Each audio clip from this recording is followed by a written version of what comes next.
Donc, j'ai le plaisir de présenter aujourd'hui Anne Leroy, praticienne en EFT, Emotional Freedom Technique, donc technique de libération émotionnelle et coach, et qui aujourd'hui va intervenir autour de l'ici et maintenant. Ça tombe à point. Anne, je te laisse la parole et je nous mute tous, Ok, moi compris. merci Tipeee. Oui, je vous propose aujourd'hui une réflexion sur l'ici et le maintenant, parce que ça me semble être vraiment quelque chose de très important. Et cette réflexion va vous permettre de gérer au mieux cette période inédite, parce que c'est justement en vivant dans l'ici et le maintenant que nous pouvons vivre au mieux ce grand bouleversement dans notre vie. Alors, seul l'ici et le maintenant a du sens, et le vivre réellement en étant pleinement présent à tout ce qui se passe en ce moment permet de nous éveiller et de nous ouvrir aussi bien sur le plan de la conscience qu'au niveau physique et vibratoire. Ce petit exposé a pour but de vous interpeller et vous permettre de faire émerger des questions à travers les observations et les réactions qu'il suscitera en vous. Alors, dans l'ici et le maintenant, il y a l'ici, c'est-à-dire le lieu, et le maintenant, le temps. Personnellement, je vis cet ici et maintenant un peu comme une case sur un jeu, comme le jeu de loi. La case délimite un espace-temps. Donc vraiment cette notion, un espace-temps bien précis. Alors commençons par aborder la notion du temps. Pourquoi est-ce qu'on a besoin d'aller chercher plus en avant, plus en arrière, c'est-à-dire dans le passé ou dans le futur, alors que nous avons tout à notre disposition dans l'ici et le maintenant? Vous pouvez expérimenter cela en vous disant intérieurement, vous pouvez vous le dire là maintenant, j'ai tout ce qu'il me faut à ma disposition. Prenez juste ce temps pour vous dire, j'ai tout ce qu'il me faut à ma disposition. Et ressentez ce qui se passe en vous. Est-ce qu'il y a une réponse négative? Est-ce qu'il y a une insatisfaction, une frustration qui émerge? Et quoi qu'il puisse émerger, quoi qu'il puisse remonter en vous, accueillez ce qui se passe et écoutez. Écoutez de quoi ça vous parle. C'est un des principes de l'EFT. On écoute toujours ce que l'émotion a à nous dire. Écoutez ce qui se passe en vous quand vous dites « j'ai tout ce qu'il faut, tout ce qu'il me faut à ma disposition ». Regardez si c'est réellement un besoin, quelque chose, ou si c'est un manque qui révèle peut-être une dépendance que vous aviez déjà avant. Et comment est-ce que vous pouvez gérer ce manque à votre échelle en ce moment? Vivons dans l'ici et le maintenant comme si nous ne savions pas que demain existe, qu'hier a existé et que demain existera. Parce que de toute façon, nous ne savons pas, à notre échelle personnelle en tout cas, si demain existera. Alors pourquoi se préoccuper de ce qui n'est plus et de ce qui ne sera peut-être jamais? C'est incroyable l'énergie dépensée, voire gaspillée à chercher ce qui n'existe plus ou n'existe pas encore. Et comme le disait Eckhart Tolle dans son livre Le pouvoir du moment présent, il y a seul ce moment précis existe.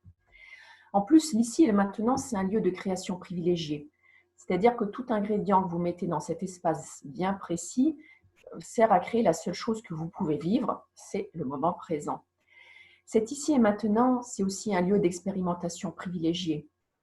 Les émotions et les sensations physiques n'existent que dans le moment présent. Tout ce qui rend l'être humain vivant dans sa chair et dans son corps émotionnel n'existe que dans le moment présent. Même si vous éprouvez une émotion en repensant à une scène du passé, l'émotion, elle se vit dans le moment présent. Le ressenti physique se vit dans le moment présent. Dans l'ici et le maintenant, il est aussi question du lieu où nous sommes. Alors profitons de ce temps si particulier pour être le plus souvent possible dans ce qui se passe au plus proche de nous. Il ne s'agit pas de nier ce qui se passe à travers le monde, mais trop souvent, nous nous intéressons à ce qui se passe de l'autre côté de la planète, alors que nous ne savons même pas ce que vivent ceux que nous côtoyons, par exemple notre partenaire ou nos enfants ou autres, et même nous-mêmes. Je reconnais qu'il est difficile, dans ce contexte, de faire abstraction de toutes les informations qui nous amènent à nous préoccuper de l'actualité à l'échelle mondiale. Mais notre mental est saturé d'infos actuellement. Alors, à nous de ne pas laisser ces infos descendre dans notre cœur. Elles sont pour l'instant dans la tête. Si on les laisse descendre dans le cœur, c'est un peu plus compliqué parce qu'elles pourraient se transformer en émotions désagréables. D'autant plus que si nous ne pouvons pas agir par rapport à ce qui se passe à l'autre bout du monde ou même parfois assez proche de nous, c'est-à-dire quand on ne peut pas agir, c'est-à-dire on ne peut pas planter les graines, ça ne sert à rien d'engranger des informations, c'est-à-dire amasser des graines. Il est important dans le contexte actuel de faire preuve plus que jamais de discernement par rapport à ce que nous pouvons lire, voir et entendre. Gardons toujours la tête au-dessus de la surface de tout ce qui circule. Nous subissons quotidiennement des agressions intellectuelles à travers toutes les informations qui circulent, toutes ces publications qui suscitent de la colère, de la peur, de l'anxiété, des jugements et autres.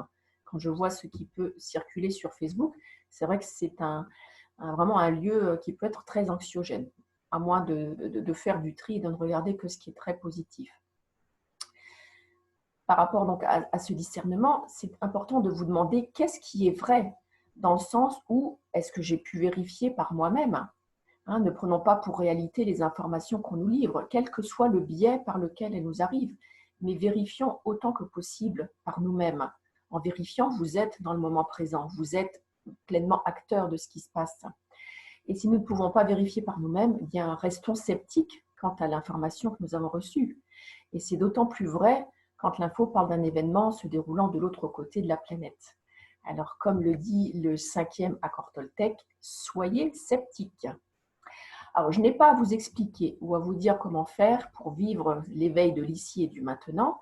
C'est quelque chose de tout à fait personnel et chacun de nous a le vivre ou le vivra d'une manière qui lui est propre.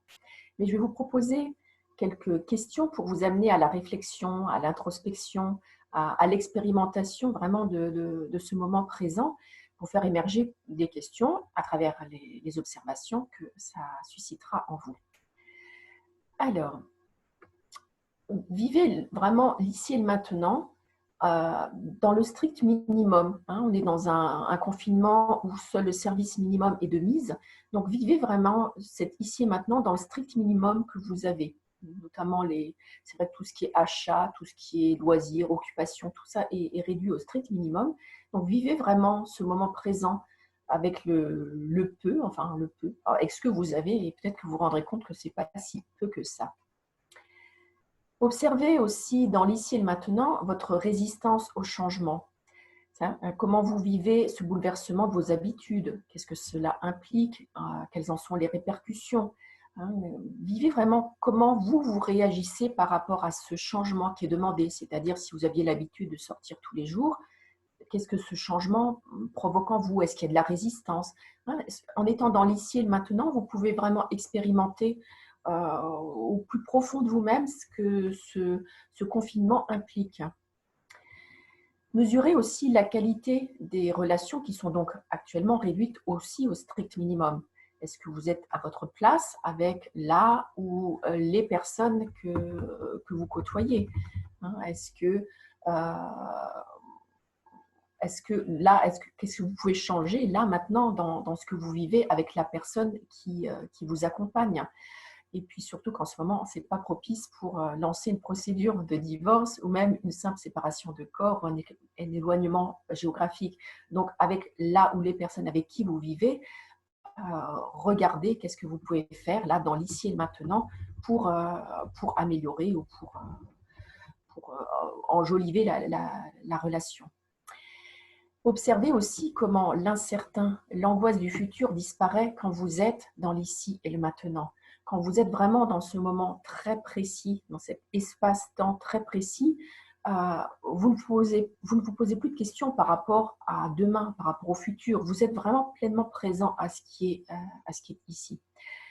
Regardez aussi comment le fait de vivre l'ici et le maintenant permet de se débrancher de l'habituel, de la routine et expérimenter la nouveauté, la création de nouvelles formes de fonctionnement qui deviendront peut-être à leur tour de nouvelles habitudes et qu'il faudra aussi changer par la suite. Ensuite, pour parler du virus, puisque c'est vrai qu'on a tendance maintenant à beaucoup, dans le milieu en tout cas dit positif, on essaie d'éviter de prononcer le nom du virus. En tout cas, regardez comment ce virus, qui nous concerne en ce moment, joue un rôle de facteur d'évolution, comme c'est le cas en général pour les virus dans les maladies infantiles, qui ont un rôle initiatique pour l'enfant. Donc, observez en vous quel rôle initiatique peut jouer ce virus actuellement. Et puis, il y a aussi, quand on est dans l'ici et le maintenant, on entre dans une démarche méditative. On parle beaucoup de faire des méditations en ce moment. Et être dans l'ici et le maintenant permet d'être dans cette méditation. Si vous êtes dans l'ici et le maintenant et que vous regardez à l'extérieur de chez vous, si vous pouvez sortir, vous êtes dans quelque chose de méditatif. Surtout que la nature, en ce moment, est tout simplement extraordinaire. D'ailleurs, est-ce que vous êtes conscient de l'enchantement que cette nature dépolluée nous offre à vivre en ce moment? Et puis aussi, observez comment vous faites, vous, votre part du colibri. Alors, je pense que tout le monde connaît cette histoire du colibri, en tout cas pour très schématiquement. C'est un grand incendie dans la forêt, tous les animaux viennent apporter de l'eau pour éteindre l'incendie. Et puis, on voit le petit colibri qui apporte sa gouttelette d'eau et on se moque de lui en lui disant « Mais tu crois vraiment qu'avec ta goutte d'eau, tu vas éteindre l'incendie ?» Et le colibri répond tout simplement « Je fais ma part ». Donc, chaque goutte d'eau qu'on peut faire va permettre d'éteindre cet incendie. Un autre avantage à être dans l'ici et le maintenant, c'est l'opportunité d'éviter de partir dans le questionnement « Comment ce sera après le confinement ?» Alors, j'entends et je lis que nombreux sont ceux qui se demandent comment sera l'après-confinement. D'autant plus qu'en ce moment, il est de nouveau repoussé un peu plus loin, je ne dirais pas les calendes grecques, mais quand même un peu plus loin. Alors, voilà, tout le monde se demande, enfin beaucoup se demandent qu'est-ce qui se passera ou non après. Alors, le problème avec ce questionnement, c'est que nous n'en savons strictement rien. Tout est aléatoire, incertain, et ce qui est vrai aujourd'hui ne le sera probablement pas demain. Et le fait de vivre dans l'ici et le maintenant, c'est plus constructif que de spéculer sur ce que l'avenir nous réserve. Alors, je ne nie pas que demain est à construire, mais il se construit à travers ce qui se vit dans le présent. Voilà, alors toutes ces pistes, je vous invite à les expérimenter, ne serait-ce qu'une minute, 5 minutes, une heure, voilà, d'essayer d'expérimenter ou régulièrement de vous prendre 5 minutes et de vous dire je suis vraiment dans cet espace-temps unique, le seul qui existe, donc l'ici et le maintenant, et qui est un espace de sécurité d'ailleurs, puisque dans l'ici et le maintenant, il n'y a rien de grave qui se passe. Vous êtes en sécurité, sauf peut-être si vous êtes atteint par la maladie ou que vous êtes en train de vivre quelque chose de difficile avec vos proches. Mais dans l'ici et le maintenant, vous êtes dans un espace de sécurité. Et en étant dans cet ici et maintenant, vous allez pouvoir laisser émerger d'autres questions en vous et vous observerez de nouveau ce qui se passe. En tout cas, c'est ce que je vous propose, c'est vraiment un temps d'accueil et d'introspection par rapport à tout ce qui est présent. Et pour conclure, j'ajouterais que cet espace unique qui change chaque seconde est un tout à lui seul. Et il est important de comprendre que dans l'unicité de chaque instant, des milliards de connexions ont lieu et nous ne prêtons même pas attention. Nous passons à côté de la richesse de chaque instant. Vous pouvez d'ailleurs pratiquer la gratitude, qui est un très bon moyen d'être présent d'ici et maintenant et qui vous aidera à éviter de vous plaindre et de râler sur ce qui se passe en ce moment. Parce que je trouve personnellement qu'il y a beaucoup de très belles choses dans ce qui se passe en ce moment, sans vouloir faire abstraction de la réalité des choses. Mais personnellement, quand je vis cet ici et maintenant, je vis de très très belles choses. Et comme je le pratique beaucoup quotidiennement, je peux dire que mes journées sont vraiment très belles en ce moment. Alors voilà, je vous souhaite à tous de faire de ce temps vécu par bon nombre de personnes comme un temps d'isolement, d'enfermement, de frustration, souvent parfois même de punition, d'en faire à votre niveau un temps d'introspection et de création de quelque chose de nouveau. Et comme le raconte l'histoire du colibri, de faire votre part à vous pour l'émergence d'un renouveau. Voilà, je vous remercie de m'avoir écouté. Merci beaucoup, Anne. Vraiment merci. Alors,